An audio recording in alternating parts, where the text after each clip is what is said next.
Hi, everyone, and welcome to another episode of the SportsTech ALLSTARS. I've just recorded a fascinating one with Akshat Prakash. He is the CTO of Camb.ai, a company that he co-founded with his father. What is Camb.ai? Camb.ai is is arguably the most capable voice translation and dubbing AI, certainly according to them, where it uses groundbreaking AI models, GenAI, to colloquially dub content into 120 plus languages now, I believe, while keeping the original accent, the dialect, and the voice of the speaker. The conversation with Akshat was a fascinating one. He talks about his journey as an entrepreneur previously, having exited the company, also working with Apple, and then going into Camb.ai. He also goes into why they're focused on sports and the importance of broadcasting live sports in multiple languages at low latency and the power that that has, and also everything else that is coming up for this very, very interesting company that has already been selected as part of the Australian Open startups cohort. They're working with the MLS Innovation Lab and recently raised a 4 million funding round led by 𝐚𝐿Side Ventures. There you go. Here's the conversation with Akshat.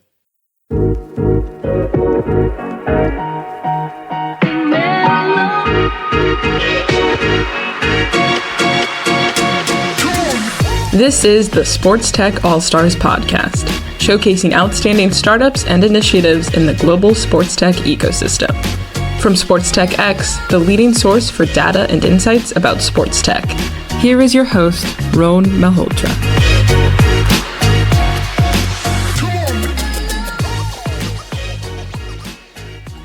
All right, Akshat. So I've been hearing a lot about Camb.ai and this very cool piece of tech that you guys have built. Congratulations on the recent success. Before I get to the actual product and solution, I want to know a little bit about you and your journey of becoming the CTO of this company, and also maybe the story of the family behind it, because I believe that it is a nice family-run business, perhaps. Yeah. So as we were chatting before, I grew up in India, and I actually grew up. I like to say to my friends that I had a distinct opportunity to early on grow up in actually many different parts. I was this weird kid who was growing up in Ireland, and when we moved back to Mumbai, I had a Welshy thick Irish accent, and it's just Interesting. How old were you when that happened? I think I was in second grade, so whatever. I guess Okay. whatever. Hitting teens, not really. I guess. So yeah, I had this unique opportunity to very early on in my life just see very different types of people, of course, different languages. I mean, I've lived in throughout my childhood, I lived everywhere where, we had electricity for 24/7. You could order pizza whenever you want, to like not having water in your tap, right? And it's ironic, but that's just the two parts, or two kind of like areas of the world that I've seen together. And most of that has shaped the person I've become, because I think being on extremely different spectrums of society, as I may say, just forced me to think more about problems. And I always grew up as a problem solver. So whether it was me hacking tech together to solve and create tech for road accidents, to like science fairs, to just like continuously think of interesting ideas and see problems and solve them. That was always who I'd been as a child or as a teenager growing up, and that kind of led me to applying to Carnegie Mellon (CMU), where it's a home for problem solvers, right, and people that like to hack and create new things. And I was very lucky to make the computer science class of CMU. Even as an international student at the time, I was in a town called Ghaziabad, which is little known for its, other things outside of being notorious for other reasons. But yeah, I mean, so that's kind of just the constant theme or the constant thread I've had of jumping from one spectrum to the other. So anyways, I made myself to CMU. That's when I learned a lot about AI, machine learning. CMU is considered to be one of the birthplaces of machine learning. And I got a chance to work with some of the best professors in the world in this space of speech, of ML. I went on to work at Siri. At that time, the team was being led by Ian Goodfellow, who is fondly regarded as the GAN father. He's, I mean, one of the people who essentially gave birth to generative AI way before this was even a word, or LLM was a hype word. And at Siri, I had the chance to actually work on the previous iteration of large language models. So, when ChatGPT came out in November, if I believe it was 2022, I know it was a huge revelation to the world. But honestly, what had happened is that people took more evolved LLMs in GPT and created a nice UI wrapper around it and pushed it to the world, and it became viral. But the study of large language models, or question answering as the new foundation for search, was actually already being explored. So that's kind of the background I come from. I started a company right after Siri, which was funded by Techstars and Alchemist. I had a small exit out of that. And that's when I kind of came back to my core interests in speech and translation and AI. And that's really where Camb.ai was born. Of course, it's just not me. We have an amazing team. And as I mentioned to you, my father of Niche, who's our CEO, he spent around 30 years building media tech startups, digital startups. So he's the chief executive officer. He's the business guy. He's the guy. And for technology and R&D, I lead that part. So that's our team. That's how I kind of came to build and start Camb.ai. Brilliant. I love the father-son duo. You don't get to see too much of that in the startup world, and it had to be from India, no? It had to be the school startup that brings the family into the startup scene. Fantastic. And actually, you've had a really cool journey, as you said, from CMU. You spent a couple of years at Apple, had a startup stint, and then came in through your answer very nicely segued into Camb.ai. So tell me, what exactly is the problem that Camb.ai solves, and how do you solve it? Yeah, so the way I would look at Camb.ai is to question today's AI ecosystem at large. So any old person you can go to today and ask them to name a text LLM or an image LLM, and they'll be able to tell you a few, right? Like a Llama, GPT, Stability. These are all names that you've heard, and people have used these tools. What the dichotomy is, interestingly enough, is that today, if I asked you, or if I asked anybody, like, name a speech LLM, people would not even know what that perhaps means, right? Like, or might not even have a certain context to it. So as the world is moving towards multimodality, speech, video, etc., and particularly speech in terms of interaction, we know that to be the future. Unfortunately, there's not a lot of work that's gone into, large language models in speech, or even, basic work in speech. And then even within the text LLM space, there's not been much significant work, as there should be, in our opinion, in translation, which is one of a foundational thing that you need. These text LLMs have been trained for a specific purpose. Image LLMs have been trained for a specific purpose, and that's what they do best. But these types of areas are rather unexplored, and not many people in the world are genuinely working on them. And when you think about Camb.ai, that's the kind of niche we fulfill. We work on really hard problems in speech and translation. Towards that, we've created our own models, MARS and BOLI. MARS does performance transfer from one language to 140 languages. So we could be speaking in English right now, but the same thing could be transformed into Swahili, an extremely low resource language, but we could have the conversation. And real time, right? So we do support live streaming and real time as well. There's a little bit of a delay, of course, because it's not like instantaneous, but we do support that. Yeah, you can't know what I'm thinking. So, Exactly. Yeah, but the case to be made is that what Camb.ai is working on is, we're working on problems, like I said, in speech and translation that are largely unexplored, and in a myriad of languages. A lot of languages of these even being low resource. So what we mean by low resource is that while they might be spoken by hundreds of millions of people, they might have very little digital data.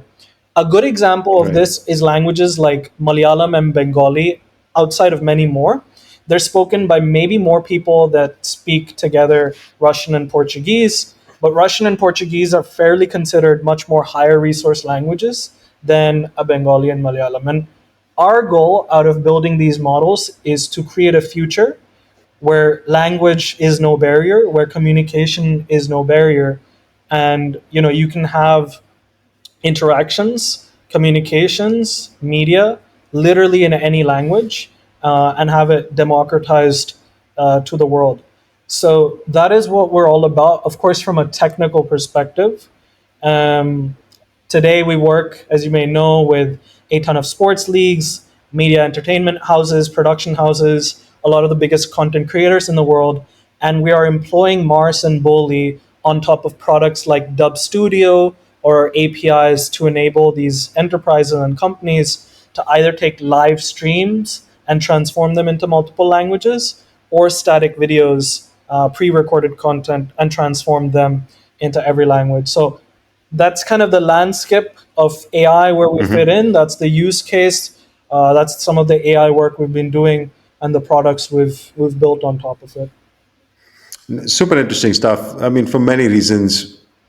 And for me, arguably the most important one is that hyper localization of content is the thing, right? Everybody wants to really build like granular audiences and really find a voice to reach out to that one specific user sitting somewhere. And speaking to them in their language is certainly one of the best ways to do it. Even like it's such a simple, small thing, but I live in Berlin and I find it so annoying that I can't watch football in English. I don't know why. I mean, I think that's more regulatory Yeah. than anything else. Soon you But all the yeah, it's one of those things. That you can't get. So I get a lot of the local content which is produced in German or the commentary, and I just find it annoying that I don't get access in my own language, or if I wanted to hear it in Spanish or something else, other languages that I speak, why can't I get access to that? It's a very cool solution. Can see the use cases. Bang! Like every YouTube channel, for example, should have by default have Yeah. a Camb.ai plugin, right? And similar for every other content in general. I want to talk about. I mentioned this at the start of the recording that.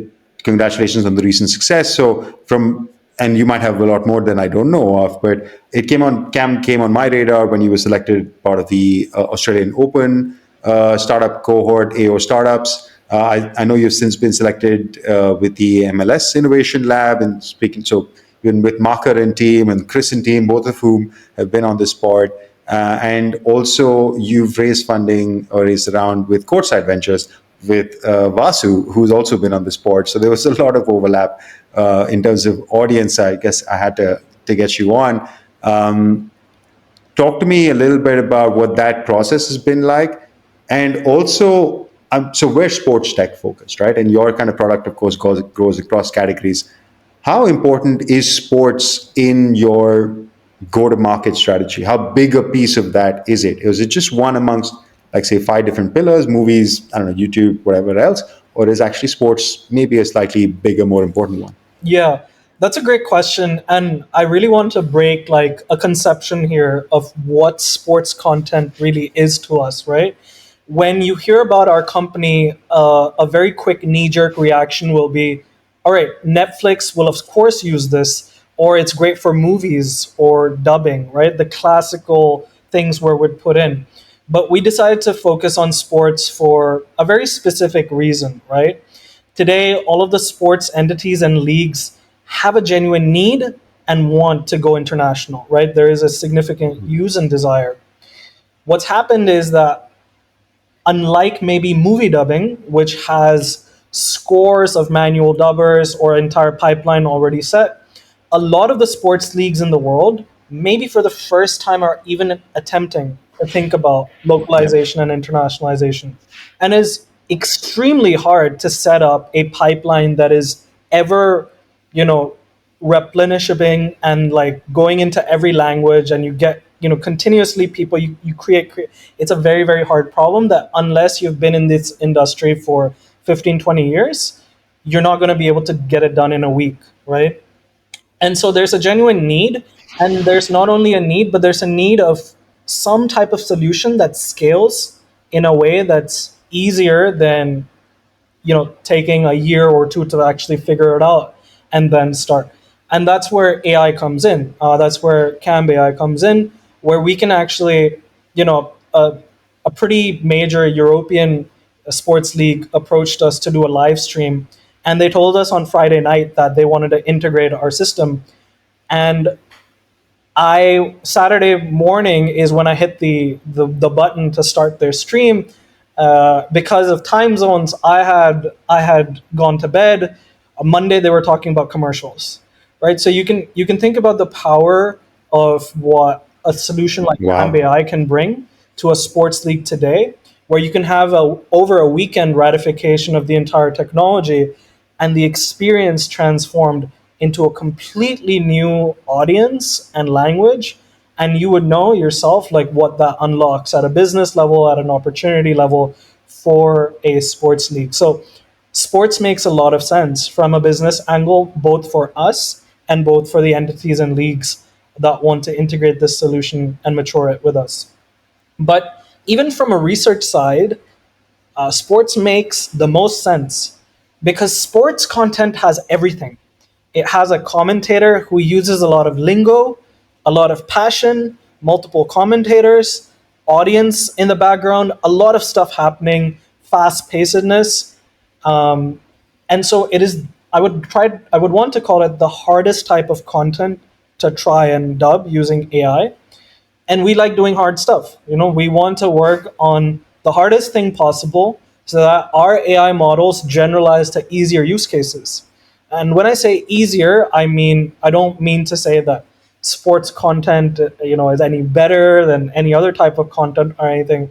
But if you asked a research scientist or just a software engineer that how hard is it to do this versus like a single talking head, maybe podcast video or education video, then it's a lot harder to do sports. And because we can manage scenarios like that, we can much more easily manage every other type of scenario. So sports makes a lot of sense for us. As you'd already said, a lot of our major partners are sports entities. Courtside, who has invested in us, led our seed round, is also a sports tech and media venture fund.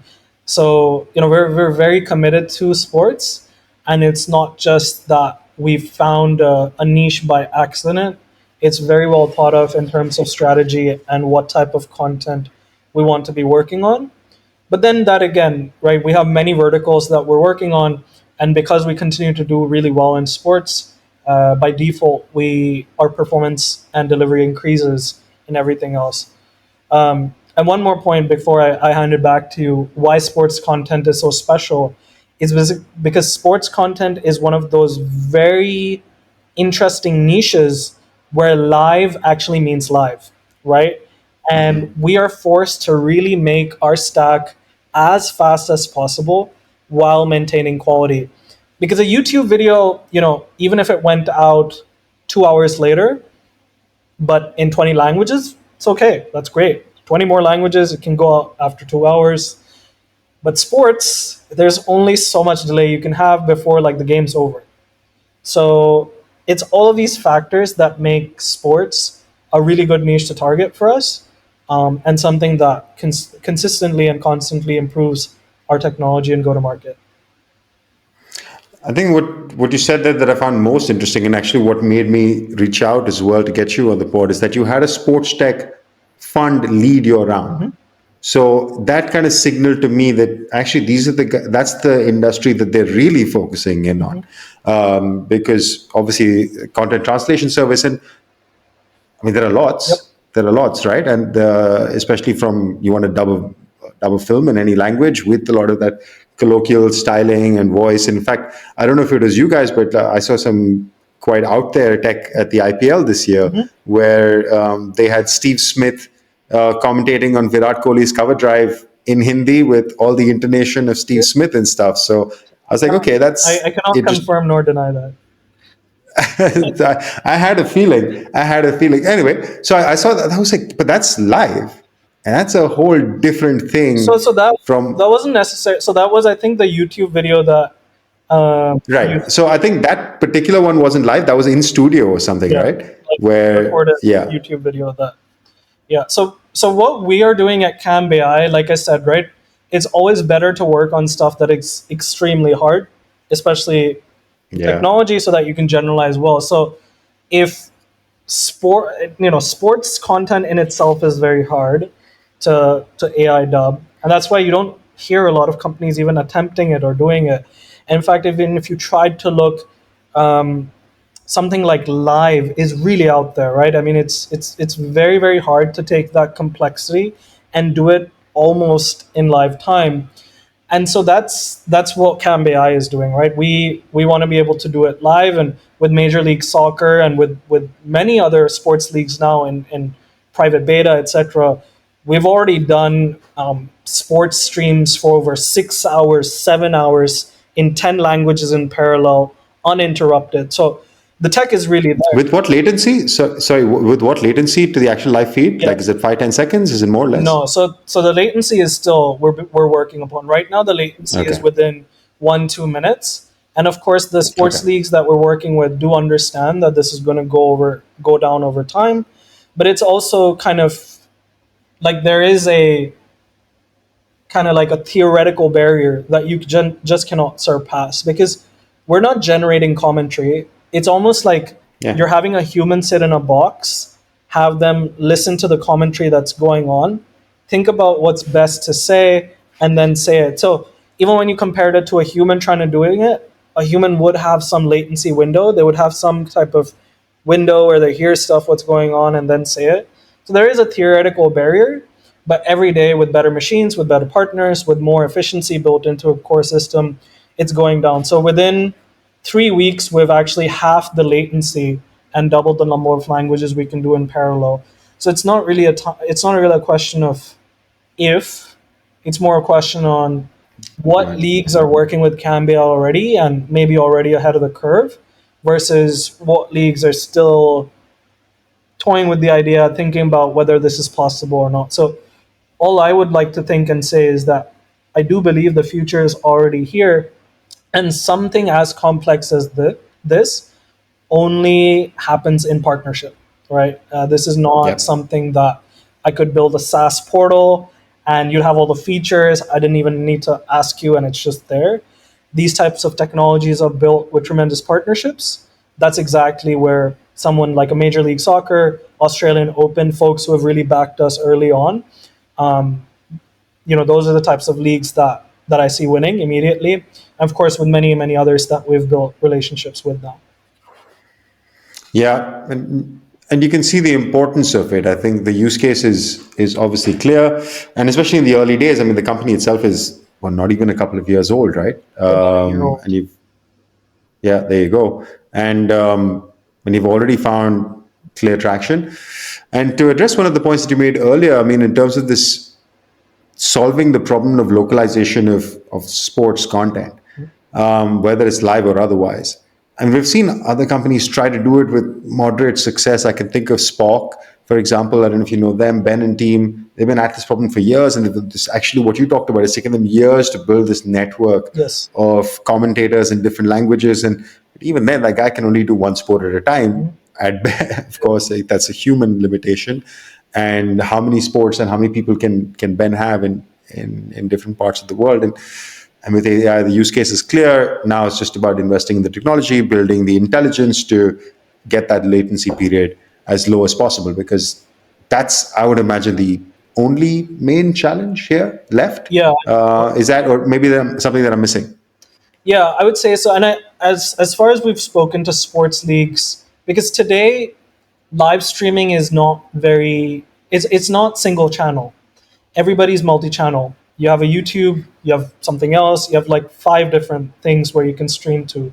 And because it's more omni-channel now, it's more of a proposition that, hey, I could get into 20 languages at 1 minute later, rather than it's not 5 seconds and I have one language. So the Right. already immediate value and adoption is there, right? It's not about contesting like hey, is anybody ready to use this? People are already using this and they're paying money for it, right?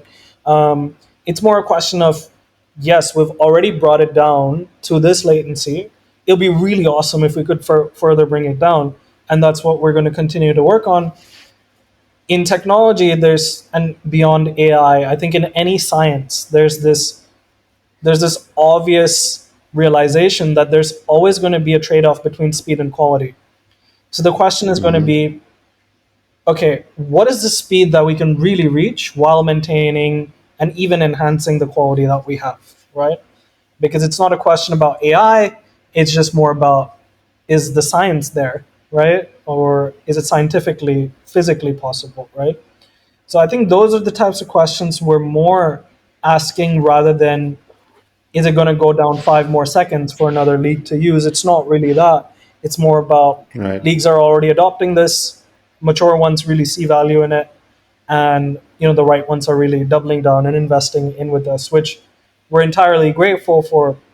But at the same time, it's a requirement. I mean, this type of technology cannot be built by researchers and technologists alone. It needs industry help. It needs industry collaboration. And if that is available, like it is available to us, then it's then you're off. Yeah, exactly. Fast, good, and cheap, right? You can only ever get 2 of the 3. You can't get all 3. Yeah, you can't get all. Fantastic, Akshat, man. Great to hear from you. Tell me about what's coming up. What do the next 12, 18 months look like? Yeah, so I mean, some of the stuff hopefully you get to hear outside of me. That's our aim. But definitely, we will continue our partnerships in sports with, even more sports leagues. Continue to improve the technology. Like I said, I mean, our latency is already half in the span of a few weeks. We're going to continue hiring some of the best minds in the world to work on this and continue to drive down latency and enhance our language coverage as well. So currently, we do around 140 languages, and we're going to enhance each of these 140 languages in themselves, while also seeing opportunities for even more niche languages that might have more perceptible value to certain groups of people in the world than it might be to someone else. Somebody might be like, Akshat, you already have 140 languages. Why do you need to go to 160? All those 20 languages mean a lot for the people who we might be working on it for, and which is a huge opportunity and stuff. So I think that is what, from a technological perspective, you can see. And beyond the world of sports, of course, we are enabling our technology to be used responsibly more in a B2C manner as well. So from everything from a small Chrome extension that we've already just released, where you can download and literally flip and watch any YouTube video in any language.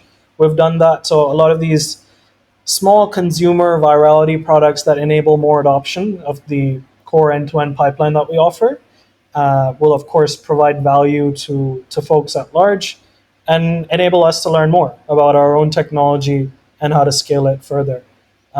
So that's what I think the next few months look like. Apart from everything else that is happening, there's of course so much that I want to tell, but so much I can't say. But hopefully you hear about it soon enough.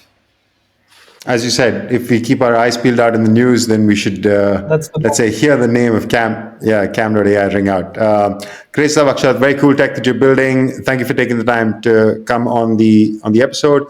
If anybody wants to reach out to you, what's the best way to do that? LinkedIn or an email that you want to share? Yeah, so my email is super simple. It's ACK@Camb.ai. But otherwise, you can reach me on LinkedIn as well, and I'll give it to you so that maybe you can link it somewhere. Yeah, super.